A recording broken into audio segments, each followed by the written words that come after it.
On retrouve un collègue à nous qu'on adore, Charles-Antoine Sinotte. Salut, Charles!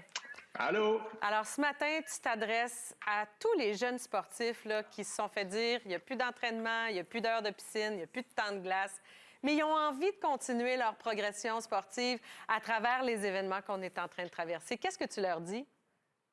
Bien, évidemment, comme tout le monde, d'obtempérer, mais de garder en tête l'amélioration, la progression, l'aboutissement de notre carrière sportive respective et qu'on soit des athlètes de haut niveau ou des athlètes qui débutent là, à 8, 10, 12 ans, bien évidemment, même si on était sur le point de franchir les séries éliminatoires où on se préparait pour la saison estivale, il faut continuer d'avoir une stimulation physique.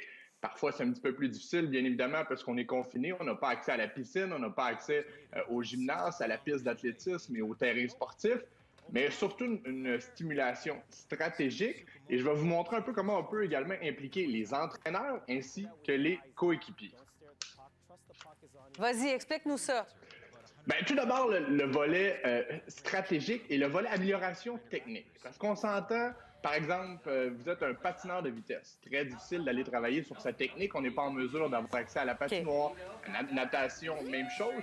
Par contre, si vous êtes en mesure d'avoir accès à des bandes vidéo, ça va être un de vos outils les plus importants en ce moment parce qu'on va faire travailler le cerveau alors qu'on peut très peu faire travailler le corps. Si vous avez accès à certaines de vos bandes vidéo, de vos matchs de la dernière campagne, de vos prestations, sinon, ben, YouTube est une ressource incroyable sur les bandes vidéo professionnelles. Par exemple, si vous avez accès, vous êtes une patineuse artistique, vous avez accès à une de vos prestations de la dernière saison.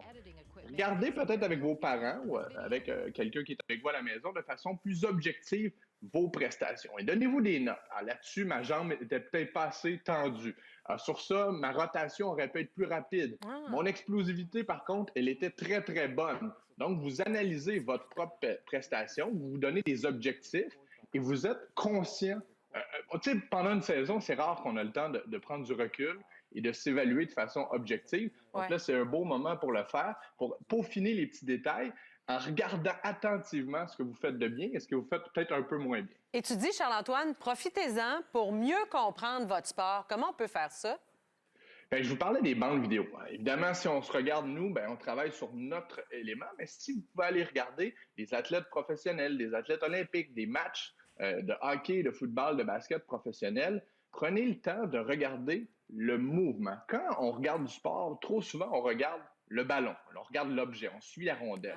Mais je vous invite à ne plus regarder l'objet et plutôt à regarder les mouvements. Regardez les prises de décision des athlètes. Regardez comment l'action se déplace. Et de toute façon, en surveillant les mouvements de groupe, vous allez comprendre elle est où la rondelle, vous allez comprendre elle est où le ballon. C'est assez logique. Et c'est là que je veux mettre à contribution également les entraîneurs.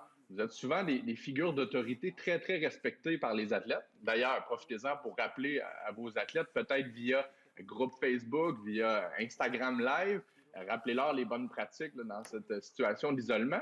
Mais justement, allez stimuler vos athlètes. Posez-leur des questions. Vous pouvez créer des questionnaires techniques. Comme un examen à l'école. Okay. Bon, qu'est-ce que ça prend pour réaliser une belle manœuvre? Qu'est-ce que ça prend pour organiser un avantage numérique payant au hockey, par exemple? Mais aussi le volet historique.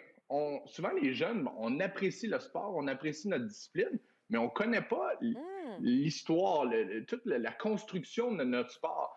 Puis les jeunes, on s'entend, auront droit à Google, auront droit à tous les outils Internet, mais en même temps, ils vont se pencher sur leur discipline. Ils vont apprendre qui a été, par exemple, je reviens à mon exemple de patinage artistique, le quadruple axel. Qui a été le premier à réaliser un quadruple axel? Pourquoi ça s'appelle un triple bouc appliqué au football, par exemple? Pourquoi on utilise des situations de blitz? D'où ça vient?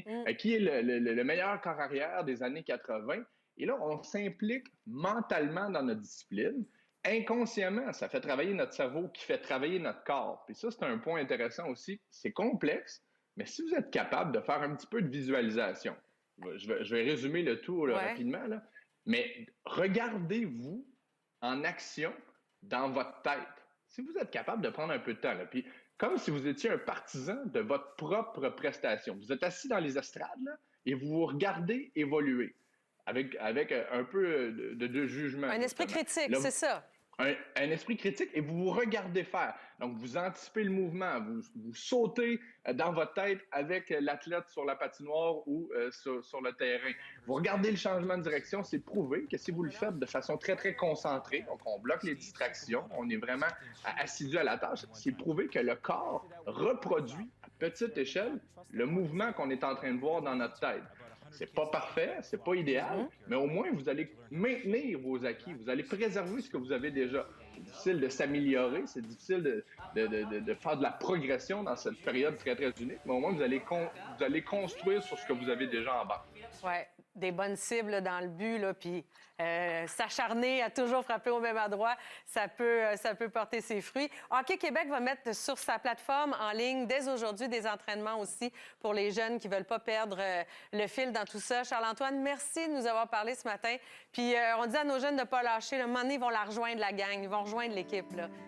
Tu parles de la gang aussi. C'est la dernière invitation que je fais. Les coéquipiers, rassemblez-vous, créez-vous un groupe Facebook et partagez vos bonnes pratiques, partagez vos vidéos, rappelez-vous des souvenirs, mettez des photos de la dernière saison. On ne peut pas juste oublier ce qui vient de se passer. Il faut continuer de le nourrir. Donc, je vous invite comme coéquipier, peut-être le capitaine, l'équipe, les leaders, là, prenez du leadership et invitez vos coéquipiers à communiquer peut-être à tous les jours, à toutes les semaines.